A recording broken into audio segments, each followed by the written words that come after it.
Salut les gars, bienvenue pour ce petit training. Aujourd'hui, on va faire à nouveau des bases de main pendant quelques temps. Je ferai des off en ce moment. Donc, ça va être surtout un peu de percu. Et on va voir, logiquement, je vais avoir un partenaire. Donc, on se souvient bien, notion de base. Hein. On ne va pas être des gros strikers. Par contre, il va falloir lâcher un petit peu au niveau de la percu. La percu va nous permettre d'avoir un élément de transition. Donc, nous, on doit penser transition. Je dois faire ma transition percussion, préhension. Préhension, soit debout, soit au sol. Pensez à un grappleur, ce n'est pas forcément quelqu'un qui va faire que combattre au sol. Ça peut être vraiment un travail de lutte debout. Ce qui est cool, c'est qu'avec le MMA, on a cette dynamique-là de se dire, j'ai ma phase de percu, où je vais être, donc, pied-point, d'accord, genou, coude. Ça fait partie de nos phases de percu, d'accord. Aujourd'hui, certains utilisent d'autres facettes du corps, mais c'est un peu plus rare et pas forcément ultra effectif. On va avoir la phase percussion, préhension. Préhension, lutte en gréco, lutte en libre, lutte judo. Bien sûr, il n'y a pas le grip du team. Cette notion de préhension joue beaucoup avec la cage. Ça arrive de pouvoir le faire au centre, type on a un tie clinch. Ça peut être transitoire, percu, saisie, percu, le mec recule, je recule aussi, je remonte. Mais on pense bien, percussion, transition, préhension, après, amener ou pas au sol. Dans une phase de MMA, ce n'est pas forcément toujours ce qu'il faut faire. Donc nous, en tant que grappleur, quand je vous dis en luta, en jutsu, c'est important qu'on ait un tashiwaza, un travail debout, c'est que le tashiwaza, le fait de rester debout, a une vraie valeur martiale, dans le sens où, quand on va être sur tout un travail de percussion et que le mec est solide et que nous, on ne sera jamais des gros boxeurs, vous pensez constamment des éléments un peu larges qui font un peu mal, soyez lourd sur les points pour aller chercher le partenaire. Bien sûr, ça serait bien d'avoir une boxe fluide et autre, mais on part sur le principe de grappling, donc en tout cas de grappleur, de se dire je casse les distances, d'accord? Dans ce qu'on a pu voir la dernière fois, je casse les distances, je reviens, les genoux deviennent intéressants, les coudes deviennent intéressants, on va avoir tout un travail qui, en percu, ne demande pas, surtout avec les coudes, une énorme maîtrise. Par contre, au niveau des genoux, vous verrez, il y a tout un taf à prendre en compte. L'autre élément, c'est cette notion de casser la distance. Donc, on va déjà retravailler sur des éléments très basiques. 1, 2, et pouvoir rentrer. D'accord? Cette notion que vous connaissez en lutte, qui va être constamment mettre un pied en avant et avancer. Donc, on va percuter, avancer. D'accord? Cette notion, elle va être utile. Par contre, attention sur des boxes de recul. Ça va être l'équivalent, quand vous avez l'habitude d'être en luta ou autre, des personnes qui reculent constamment et qui ne veulent pas prendre de saisie. Là, le problème, c'est que autant quand on est sur une phase de pur grappling, luta, jiu-jitsu, le mec se barre, on n'a pas réussi à prendre le tashiwaza ou on n'a pas réussi à aller saisir underhook, overhook ou carrément bodylock. Là, on se retrouve, le gars se barre, ça revient sur une posture à la con et on n'en parle plus. En MMA, on ne peut pas avoir cette notion-là. Donc, à partir du moment où je vais faire une gauche, une droite et tenter de rentrer, je pense bien que si je veux aller saisir, si je veux prendre over, si je veux prendre under, si je veux prendre bodylock, si je veux prendre une jambe, qu'importe, je dois prendre en compte que si lui recule, il peut revenir sur son genou, il peut percuter, il peut frapper, tourner etc. Donc, je dois toujours prendre en compte que ce qui est fait de manière assez cool sur du grappling ne le sera pas dans une phase MMA. Donc, moi aussi, mon engagement va être différent. Mon engagement, quand je vais décider d'y aller, j'y vais vraiment en me protégeant pour éviter de me prendre des coups et pour réduire cette distance. S'il se barre et que je vois que déjà, je ne suis pas sur une phase de préhension assez forte, je laisse tomber. Ce qu'on avait vu la dernière fois, où on a commencé sur du jab et au bout d'un moment, on tente de contrôler. Si le mec se barre, je repars sur mon jab ou je repars sur un gros shuriken, sur un gros overhook, boum, pour que dès qu'il y a une distance, je redonne quelque chose pour pouvoir, moi, retourner sur une distance où je me protège ou en tout cas, je ne risque pas grand-chose. D'accord? Donc, on va juste faire gauche. Souvenez-vous, c'est le jab de la dernière fois. OK? Comme je vous dis, on n'a pas à se prendre la tête. Alors, le seul truc que je vous demande, c'est que vous évitez juste de faire qu'avec le bras. L'idée va être vraiment de pouvoir entraîner un mouvement de corps et c'est tout le corps. D'accord? Je suis donc, vous vous souvenez, comme sur notre Tashiwaza, notre lutte ou notre judo, on a la même posture. Donc là-dessus, vous ne prenez pas la tête. On est un peu moins bas parfois sur des phases un peu de lutte libre, bien que certains mecs en anglais sont très bas. Nous, on va tenter d'être un petit peu moins, sinon on risque un peu trop de low kick. Mais sinon, ça, vous la connaissez, d'accord? Comme je vous ai dit, la différence, c'est que d'habitude, un droitier en boxe, jambe gauche devant, en lutte, jambe droite devant. Donc là, nous, on s'en fout. On est des grappleurs. Vous pouvez choisir de vous dire, bah, je ne sais pas boxer, je ne ferai jamais de boxe de ouf, ce n'est pas important. Et vous pouvez vous dire, je préfère garder ma posture de lutte, avoir mon point fort devant, mon point plus faible derrière, parce que de toute façon, je ne mettrai personne KO. Et c'est juste pour mettre des patates quand je peux. D'accord? Donc, on va être plus sur ces notions-là.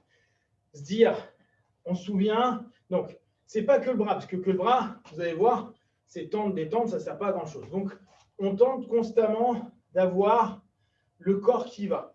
Quand on fait du karaté, il y a une idée vraiment pas conne, et dans les wushu, etc., c'est de dire aux apprenants d'aller sur une notion de poulie, ce qui nous permet de voir que tout le corps bouge. Ça nous évite ces conneries-là. Genre, je tape qu'avec le bras. J'arrive et je retire. J'arrive et je retire. Vous avez vu le bassin qui bouge? Et c'est ça qu'on va chercher quand on va percuter. Bien sûr qu'en combat, on ne va pas faire yes. Quoique en karaté, les mots sont bizarres. Mais en général, on ne fait pas. D'accord? Donc, dans nos notions, cette notion est très pédagogique et elle est très intéressante, surtout au départ quand on ne sait pas comment donner une percu et qu'on dit c'est pas que le bras. Effectivement, c'est pas que le bras. Si vous imaginez une poulie, bah, constamment, vous voyez que votre corps, il réagit. Je ramène loin derrière, ça tire devant, je tire derrière, je ramène derrière, boum, et ainsi de suite. D'accord? Donc, jab, jab. OK? Et après, 1, 2, je prends une distance.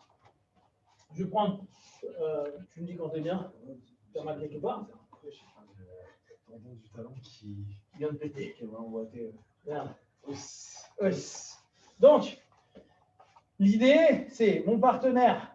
Si je jab, moi, en tant que grappleur, je vais chercher à aller prendre de la distance. Par contre, lui, il ne va jamais être d'accord.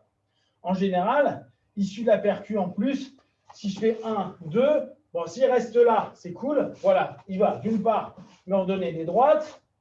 Mais si je rentre, en général, ça, il n'a pas envie. Donc, il va tenter de partir, me taper, prendre de la distance, etc. Moi, mon but, je suis mauvais en percu. Mon but, c'est de casser cette distance. D'accord? Et c'est ce qu'on voit en lutte. Ce petit pas. D'accord? J'embête. Je tente. Je vois que ça ne fonctionne pas. Je me prends des coups ou autre. Je repars. Mes bras levés. 1, 2, voilà. Le gars, il va aller sur le truc. Moi, j'ai un peu peur. Alors, pensez, dès qu'il y a une jambe qui se lève ou autre, pour vous, c'est toujours une opportunité de vous dire « je saisis ». Je saisis. D'accord? Dans un premier temps, on parle du postulat qu'au niveau percu, vous êtes entre 0 et 2 sur une échelle de 1 à 10. Donc, vous êtes des merdes, en fait. Donc, dans l'idée, je suis grappleur, hein, ce qui est logique. Donc, partez du postulat que dès qu'il y a quelque chose à aller choper, vous tentez de choper, d'accord? Après, vous allez vous rendre compte que la vie est moins rigolote, c'est qu'il y a des moments où tu vas tenter de choper et ça ne marche pas. D'accord? Donc, pour l'instant, 1, 2, et je tente d'aller vers lui. D'accord? Moi, mon idée est de rentrer. Et je vois. Est-ce que je peux choper ou pas? Je vois. Et lui, il a le droit de me taper comme il a envie. Il peut se barrer. Je dois me protéger. On va faire attention ici parce que ça n'a pas été corrigé. 1, 2, hop. Ok, je peux y aller. Hop, hop. Et je vois, je fais toujours attention parce que là, il est cool, mais bien sûr, hein, il va tenter de me faire mal, etc. Moi, je me dis, je ne suis pas particulièrement bon en percu et je veux rentrer dans une phase de préhension debout. Et gardez bien ça en tête. Ne partez pas en vous disant « Ah, mais moi, je fais de la luta ou du jiu-jitsu et je vais l'emmener au sol. » Restez dans « Je vais rentrer dans des phases de préhension. » Et vous devez être, avec les mois et les années, aussi bon sur votre tachiwaza debout que votre newaza au sol. Okay? Et en MMA, vaut mieux être bon en tachiwaza, contrôle du gars, le fatiguer, le taper un peu, etc., plutôt que le newaza. Le sol, c'est bien, mais factuellement, actuellement, vous regardez les stats de mecs qui finissent au sol, sont assez bas, comparé aux mecs qui contrôlent, qui se relèvent, qui tapent, qui percutent ou qui vont gagner parce qu'ils ont joué sur tout un avantage dans le match. Donc, je travaille juste ça, lui, il travaille comme il veut. Voilà. Moi, je tente d'y aller. Hop. Et j'y retourne. Et je fais attention, ma tête. Hop. Hop, tu peux y aller un peu plus fort, il faut que tu te sens bien. Voilà. Boum. Alors, les low kicks, on a peu de chances d'avoir mal. Ça, c'est un des gros plus. Par contre, ça nous fait descendre. D'accord? Quand on a un truc, et souvent, le mec, par instinct, il nous met un gros overhook dans la gueule. Ça fait un peu mal. Mais là, mon partenaire, il est déjà cassé. Le matin, je me lève, le tendon il n'est pas bien placé au bon endroit. T'as eu un truc bizarre? Bah non, je sais pas depuis la chute, mais c'est pas depuis la chute. J'ai l'impression que.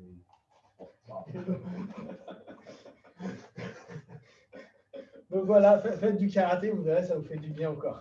Donc, 1, 2. Je le repose, il faut pas en fait.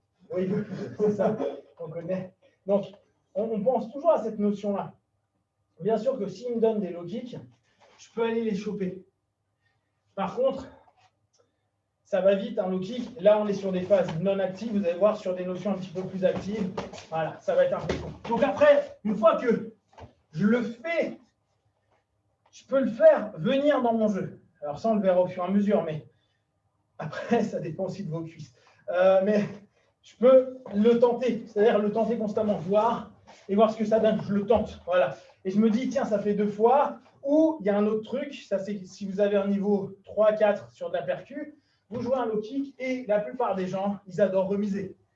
C'est l'instinct d'un boxeur. Surtout si tu fais de la taille. On t'a appris, on te kick quelque part, tu rends la monnaie. C'est le principe vraiment de la boxe. Et donc, tu sais que la plupart du temps, si tu commences à rentrer, tu vois, il l'a eu, tu sais que tu vas en avoir une. C'est quasi automatique. Bon, après, ça ne veut pas dire que ça se trouve, il va taper tellement fort que tu vas faire aïe. Et après, ça ne veut pas dire que tu vas réussir à le prendre, donc tu auras un double aïe. D'accord? Mais c'est toujours penser à ça. Ok, je continue. Jab, lui, il bosse comme il veut.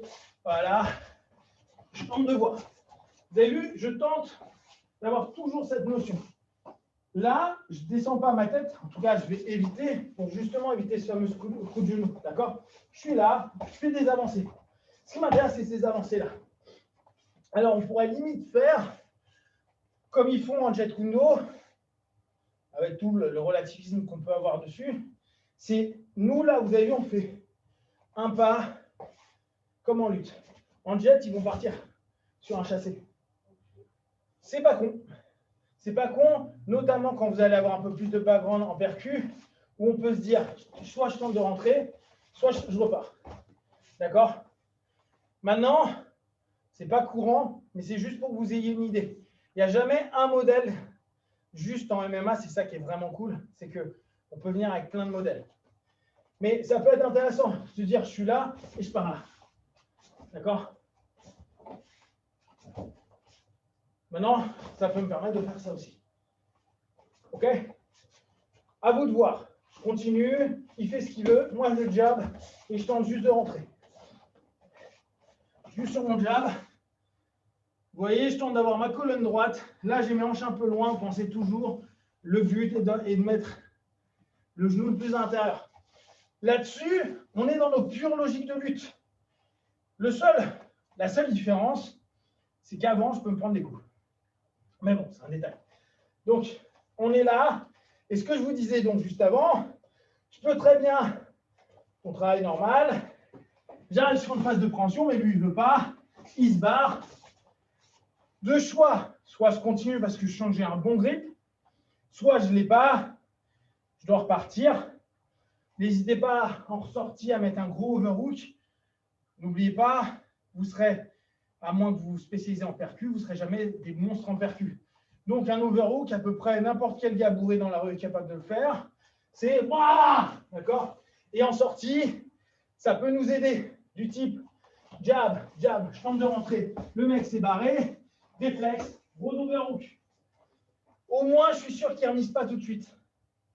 Si je fais rien, il peut revenir. Là, j'ai plus de contact. 1, 2, je tente de rentrer, j'ai plus de contact. Dès que j'ai plus de contact, il se barre. Je pars sur une grosse droite. Je laisse le truc aller. C'est pas hyper beau techniquement, mais au moins, pendant ce laps de temps-là, lui, il ne va pas me décalquer la tronche. OK? On continue ce jeu-là. Hop, tu joues quand tu veux. C'est normal, chauffe-toi en même temps comme ça.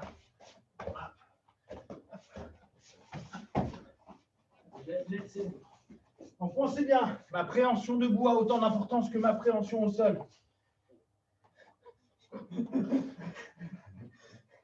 OK? Je pense toujours à ça. Je dois lutter debout. Si je dois lutter, là, on travaille.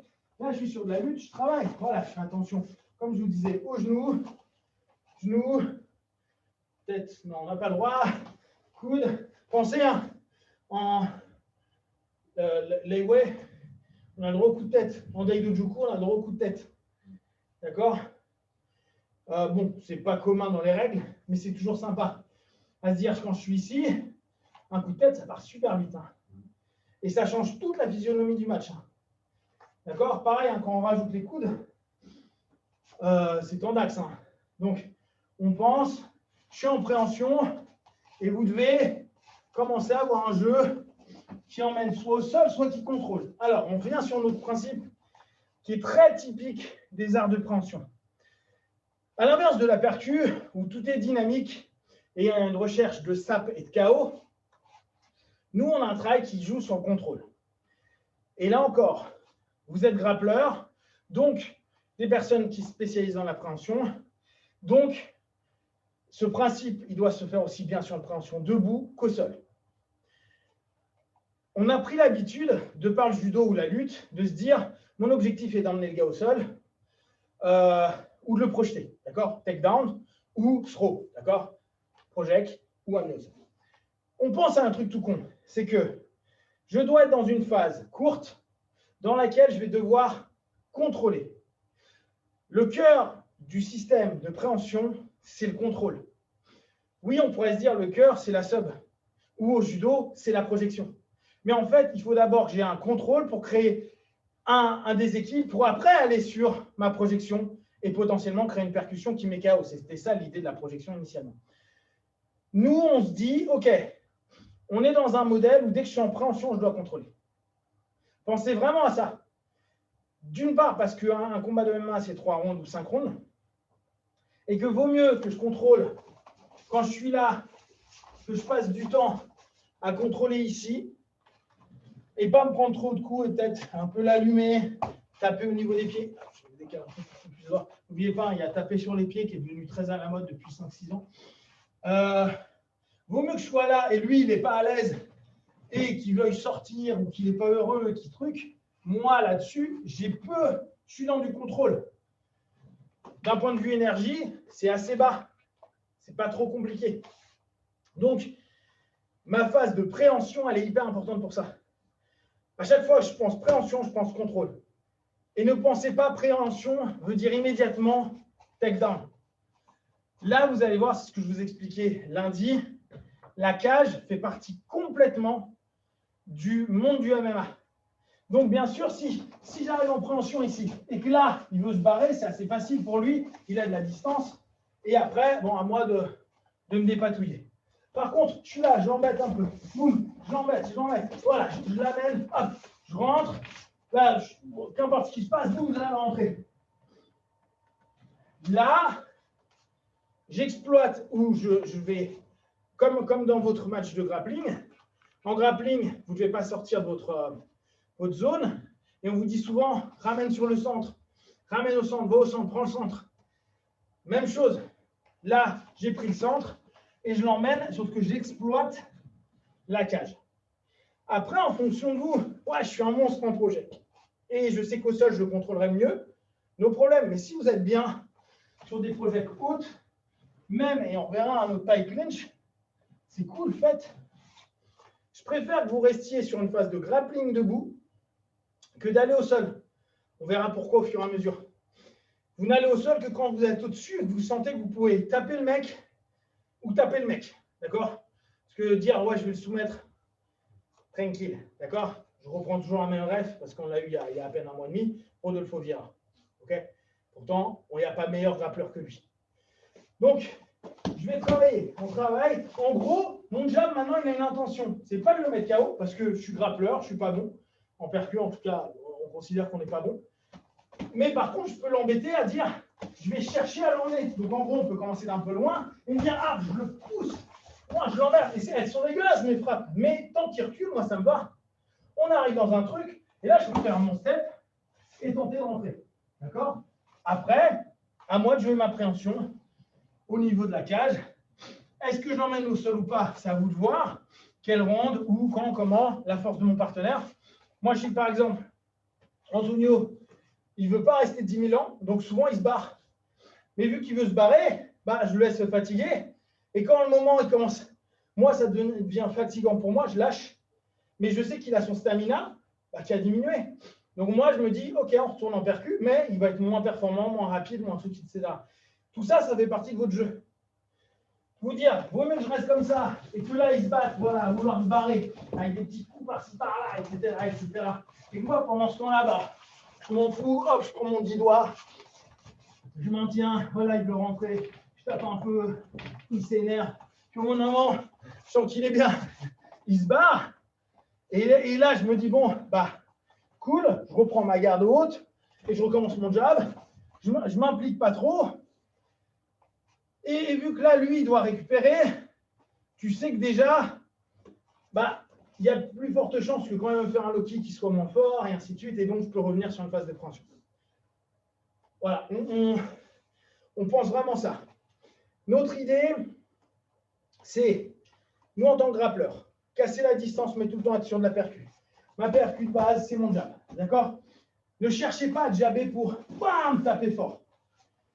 À moins, bien sûr, background de percu, il n'y a pas de problème. Mais pour ceux qui n'ont pas l'habitude, pas juste pour emmerder. Emmerder, les gars. Voilà, le boxe normalement, amuse-toi.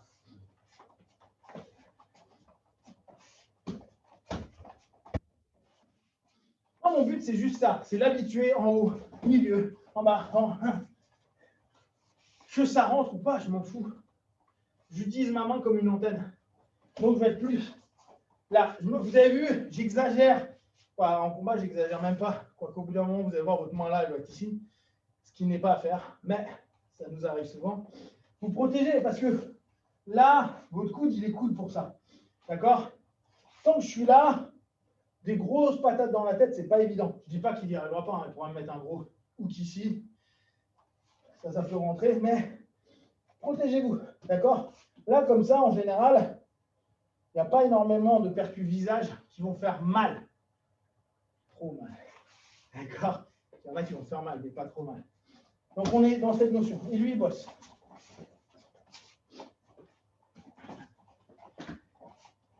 Et alors maintenant, avant-arrière, hop, et il ne sait pas quand je vais rentrer. Voilà. Je rentre, hop. Et on passe. Et on revient. Donc, juste ça. Boxe normale. Hein. Éclate-moi la gueule. Voilà. Alors moi, ça m'arrange. Deux choses. Vous avez vu, pour l'instant, j'étais en train d'aller chercher. Maintenant, vous avez vu, par instinct, très kyoku ou très mouais sur certains gars, qu'est-ce qu'ils aiment faire? Casser la distance pour venir me péter la gueule. D'accord? Ils aiment les distances plus courtes. Acceptez ça. Jabber de moins en moins loin. Jabber de moins en moins loin pour pouvoir arriver sur de la préhension. D'accord? Dès qu'il commence à s'approcher trop, et ça peut arriver d'un point de vue stratégique, vous avez mis un gros kick, vous allez reculer, il est là. Et bien là, c'est à vous. Là, il a bien fait. Il n'a pas avancé. Mais il se peut qu'il ait envie d'avancer pour vous péter la gueule. Ce qui est très kyoku, hein, n'oubliez pas, leur distance est là. Hein.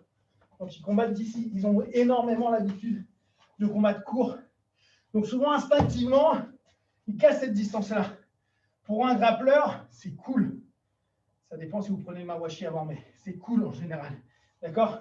Parce que d'ici, eux, ils vous mettent un mawashi hein, ou un isla. Donc, cool, 3 points de suspension. D'accord? Mais en tout cas, d'ici, vous êtes d'accord que si je fasse ça, je suis déjà en préhension. Qu'importe ce qui se passe. D'accord? On pourrait, pour les plus traditionnalistes, se dire, là, on arrive sur des phases de main collante, de Wing Chun. D'accord? On l'a déjà vu, cette notion-là. Dès qu'on est sur des notions de contact, c'est cool pour moi. Je vais pouvoir remonter, travailler, percuter, etc. D'accord? Donc, c'est vraiment cette notion-là. Contact. Après, est-ce que je m'engage complètement au risque de me prendre un genou? Ou est-ce que je vais chercher d'abord un tie clinch pour tenter d'aller lutter, prendre de la gréco et après, commencer à faire mon taf? Ça sera à vous de voir et on verra au fur et à mesure les opportunités que ça nous ouvre. Mais c'est ça l'idée qu'on va avoir. C'est, je pense que face à un striker, s'il avance, mon jab, il me sert à voilà, hop, et je tente constamment de reprendre cette distance. Mais vous ne tuez pas à maintenir une distance. La grosse erreur des grappleurs flippettes, parce que 80% des grappleurs, c'est des flippettes, des percussions, ils ont peur. Donc dès qu'ils sont là, ils maintiennent à la mort. Ça ne marche pas, le mec s'en sort, ils se sont pris 2-3 coups, et là, ils ont peur de rentrer. Ils ont peur à la fois de faire la percu, et ils ont peur à la fois d'aller saisir, parce qu'ils sentent que c'est dur. Et je vous rappelle, la lutte, c'est ce qui est le plus dur, physiquement parlant. Donc, quand je dis contrôle, c'est vraiment contrôle. Si vous sentez que vous ne contrôlez pas, il vaut mieux reprendre de la distance, vous protéger et retourner à un moment ou à un autre. À moins que le mec fasse 6 mètres de long. Et dans ce cas-là, gardez votre contrôle à la mort, mais là, on en reparlera. D'accord? Donc, on pense à cette notion-là. En tant que grappleur, si vous faites du grappling, c'est que la plupart d'entre vous, vous avez peur des percus. Pas tous, mais la plupart. Donc, vous n'aimez pas vous en prendre plein la gueule. Donc, par instinct, dès que le mec commence à taper un peu, vous allez tenter de saisir. Alors là, par exemple, me prend un gros coup de genou, même n'importe où. J'arrive et là, lui, je ne l'ai pas déséquilibré. Il n'y a pas de kozushi. Il me donne 2-3 coups. Ça repart. Moi, ça m'a fatigué. Après, psychiquement parlant, vous n'êtes pas bien. Ce que vous dites, ça ne va pas marcher. D'accord? Donc, on s'arrête là aujourd'hui. On continuera demain. Et pensez bien, travaillez votre jab pour l'instant. Pour ceux qui ne savent pas du tout, faites-le vraiment en mode karaté. Même si c'est vraiment exagéré au départ, c'est juste pour que vous sentiez ce transfert de poids et ce mouvement qui va se faire à un moment ou à un autre. D'accord? Bam, bam. Ce qui fait qu'après, vous avez vraiment cette notion et vous devez aligner, on verra tout ça au fur et à mesure. Allez, entraînez-vous bien et à très vite les gars.